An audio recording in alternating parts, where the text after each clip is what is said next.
Une luminosité inadéquate dans un espace de travail va affecter nos postures. Et on sait que les postures contraignantes sont un risque biomécanique à développer ce qu'on appelle des troubles musculo-squelettiques. Donc, soit des tendinites à l'épaule, ça peut être des cervicalgies, douleurs au cou, des problèmes dans le bas du dos. Donc, tout ça peut être causé par une luminosité qui n'est pas adéquate.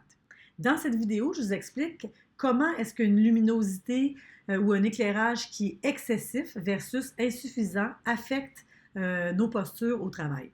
Je m'appelle Pascaline Éloi, je suis ergothérapeute et ergonome et j'aide les entreprises et les travailleurs dans le défi de la santé au travail par le biais de conférences ou de formations.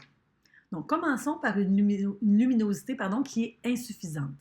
Quand la luminosité n'est pas suffisante sur notre surface de travail ou sur la pièce qu'on est en train de travailler, on va rapidement compenser par des mauvaises postures pour visuellement être capable de bien voir ce qu'on fait. C'est encore plus vrai dans une tâche où on a besoin de faire une certaine forme d'inspection visuelle.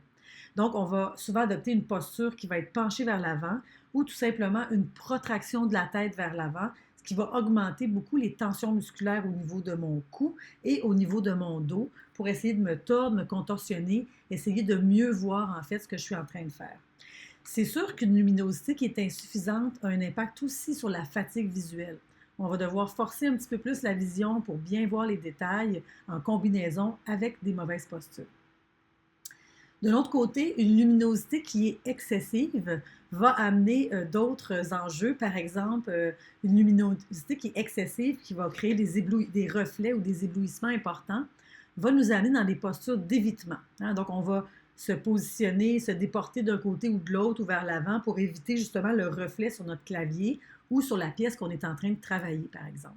Donc, on va devoir compenser avec la posture pour que notre point de vue visuel soit bon et pas dans un éblouissement.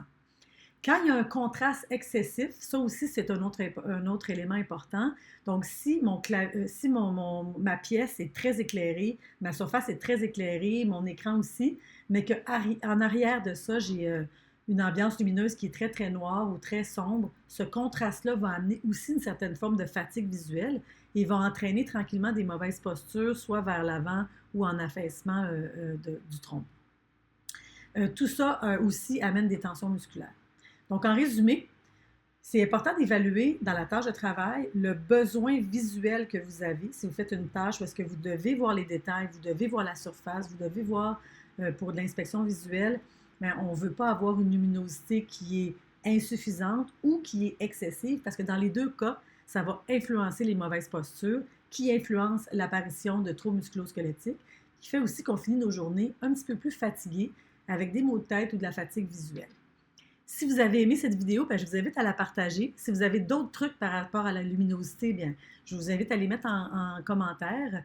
Et si vous avez envie d'avoir plus de stratégies, vous pouvez cliquer sur le lien dans le descriptif qui vous amène à la trousse gratuite sur les micro-pauses que vous pouvez télécharger pour vous aider à amener un petit peu plus de confort dans votre journée de travail.